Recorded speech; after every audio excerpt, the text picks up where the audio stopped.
नमस्कार दोस्तों, स्वागत है आपका हमारे चैनल पे। आज हम एक ऐसा सफर शुरू करने जा रहे हैं जो हमें ले जाएगा भारत की खोज की ओर।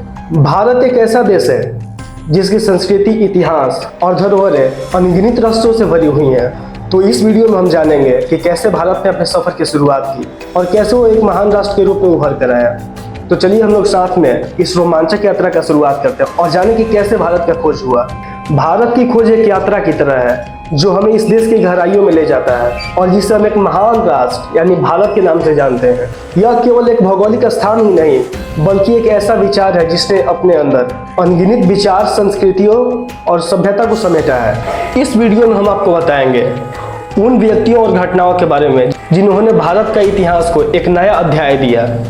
प्राचीन भारत कहानी की शुरुआत होती है मानव के बस्तियों के साथ, जब मानवों ने पहली बार यहाँ पे कदम रखा। सिंधु घाटी सभ्यता जो कि 3300 ईसा पूर्व से लेकर 1300 ईसा पूर्व तक फैली थी, जो कि दुनिया के प्राचीनतम सभ्यताओं में से एक थी। इसके प्रमुख नगरों में हड़प्पा और मोहनजोदड़ो जैसे महान नगर शामिल थे और यहाँ के लोग अत्यंत व्यवस्थित और विकसित जीवन जीते थे।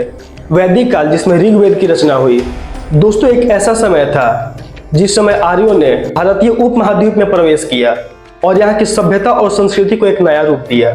वैदिक साहित्य ने धार्मिक, सामाजिक और दार्शनिक विचारों को आकार दिया। दोस्तों, मौर्य साम्राज्य की स्थापना चंद्रगुप्त मौर्य ने की थी, जिसकी राजधानी पाटलिपुत्र थी। उनके पौत्र अशोक ने बौद्ध धर्म को अपनाकर शांति और अहिंसा का संदेश फैलाया। दोस्तों, गुप्त साम्राज्य जिसे भारत का स्वर्ण युग कहा जाता है, कला, विज्ञान और साहित्य के क्षेत्र में अत्यधिक प्रगति काल था। मध्यकालीन भारत, इस काल में कई राजवंशों का उदय और पतन हुआ। इस काल की शुरुआत होती है सिकंदर के आक्रमण से।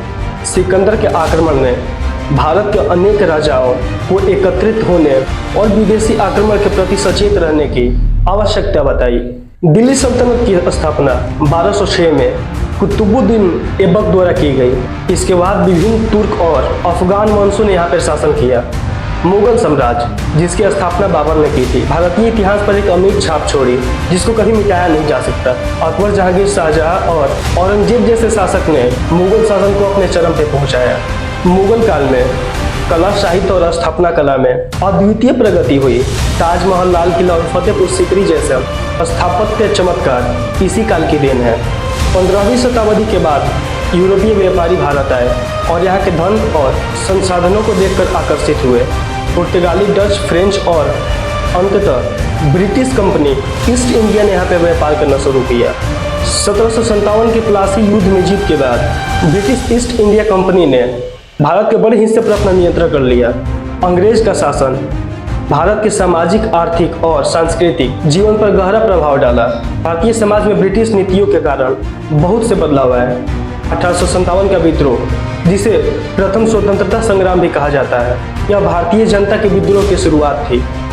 इसके बाद ब्रिटिश शासन ने भारत को अपने प्रत्यक्ष अधीन ले लिया। भारतीय स्वतंत्रता संग्राम का इतिहास त्याग, संघर्ष और बलिदान का अमर गाथा है जिसे कभी भुलाया नहीं जा सकता। भारतीय राष्ट्रीय कांग्रेस की स्थापना 1885 ईस्वी में हुई, जिसने भारतीय स्वतंत्रता संग्राम को एक संगठित रूप दिया। महात्मा गांधी के नेतृत्व में भारतीय स्वतंत्रता संग्राम अहिंसा के सत्याग्रह को मुख्य अस्त्र बनाए। 1920 के असहयोग आंदोलन, 1930 के सविनय अवज्ञा आंदोलन और 1942 का भारत छोड़ो आंदोलन स्वतंत्रता की दिशा में महत्वपूर्ण कदम थे। महात्मा गांधी, जवाहरलाल नेहरू और सरदार पटेल, सुभाष चंद्र बोस, भगत सिंह और अन्य अनेक नेताओं ने स्वतंत्रता की लड़ाई में महत्वपूर्ण भूमिका निभाई और आखिरकार 15 अगस्त 1947 को भारत ने स्वतंत्रता प्राप्त कर ली। लेकिन यह स्वतंत्रता विभाजन के दर्द के साथ आई। भारत और पाकिस्तान दोनों ही स्वतंत्र राष्ट्र बने। स्वतंत्रता के बाद भारत ने अनेक चुनौतियों का सामना किया और विकास की दिशा में कदम बढ़ाए। भारत का संविधान 26 जनवरी 1950 को लागू हुआ, जिसने भारत को एक लोकतांत्रिक गणराज्य घोषित किया। भारत ने अपने सामाजिक, आर्थिक और राजनीतिक संरचनाओं को मजबूत करने के लिए कई नीतियां अपनाई। पंचवर्षीय योजनाओं की मदद से औद्योगिकीकरण और कृषि के विकास को प्रोत्साहित किया गया। हरित क्रांति और श्वेत क्रांति ने भारत के खाद्यान्न उत्पादन में आत्मनिर्भर बनाया। इसरो और DRDO जैसे संस्थाओं ने विज्ञान और प्रौद्योगिकी के क्षेत्र में महत्वपूर्ण योगदान दिया। वहीं भारत ने अपने विदेश नीति में गुट निरपेक्षता का सिद्धांत अपनाया और वैश्विक मंच पर अपनी विशेष उपस्थिति दर्ज करा ली। 21वीं सदी का भारत एक नई उम्मीद और संभावनाओं के साथ उभर रहा है। भारत ने सूचना प्रौद्योगिकी और स्टार्टअप्स और स्मार्ट सिटी के परियोजनाओं के माध्यम से विश्व में अपनी अलग पहचान बनाई है। आर्थिक उदारीकरण के बाद भारत ने वैश्विक अर्थव्यवस्था में अपनी जगह बनाई। विदेशी निवेश और घरेलू उद्यमिता ने आर्थिक विकास को गति दी। भारत ने सामाजिक सुधारों के माध्यम से सामाजिक न्याय और समानता की दिशा में महत्वपूर्ण कदम उठाए हैं। राजनीति में नए चुनौतियां और अवसर सामने आ रहे हैं। भारत की खोज की यह यात्रा हमें बताती है कि कैसे एक प्राचीन सभ्यता ने खुद को समय के साथ पुनर्निर्मित कर लिया और एक आधुनिक राष्ट्र के रूप में उभर कर आया। भारत अपनी देश की एकता के साथ आज भी विश्व को प्रेरणा देने वाला देश है।